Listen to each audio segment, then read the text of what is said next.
I'm going to have you start out right there and maybe critique best practices and industry standards. When you say there's a lot that is fundamentally flawed in context today, we're all ears.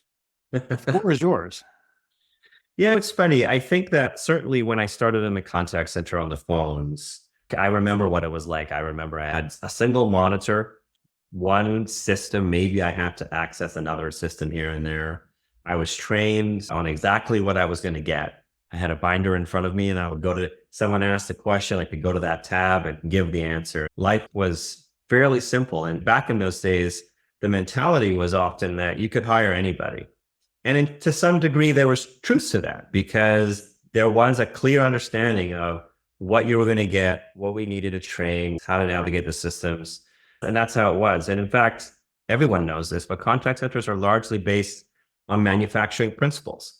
The idea of an assembly line, a plant, where your job is to pull the thing down and create the mold and move it on. Quality comes in and checks for defects. Anybody can do this job.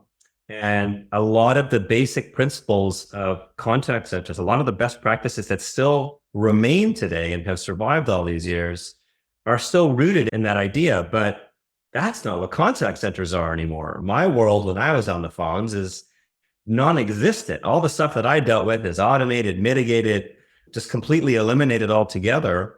What happens now is contact center agents are dealing with the unhappy path.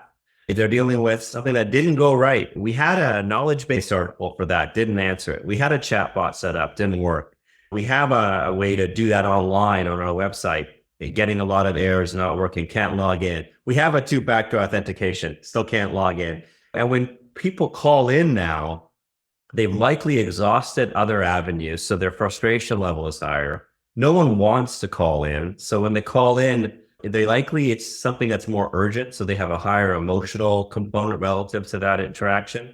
And likely this isn't the call you get every single day because these are the variances. These are the things that you didn't expect. So an agent today isn't the agent that I was. An agent today has to navigate an organization, have ambiguity tolerance, be better at making decisions because there's no tab on the binder, deal with people coming in hot. People would ask me questions like, what's your hours of operation? It's a fairly benign question.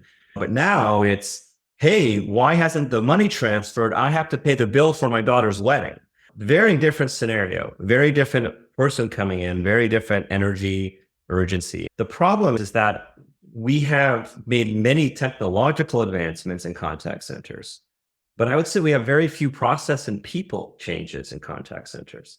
So the things we measure that we deem important, how we measure our agents, how we measure the center as a whole, who we hire, what we focus on in training, all of these things are lost in best practices. And I shouldn't say that they're in a state of transition. So I'm not the first nor the last person to challenge them.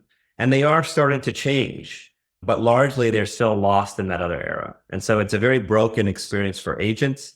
It's a very broken experience for customers, even if you can check and say, but I'm doing all the best practices. And so that's the conversation I like to stir up and have with folks.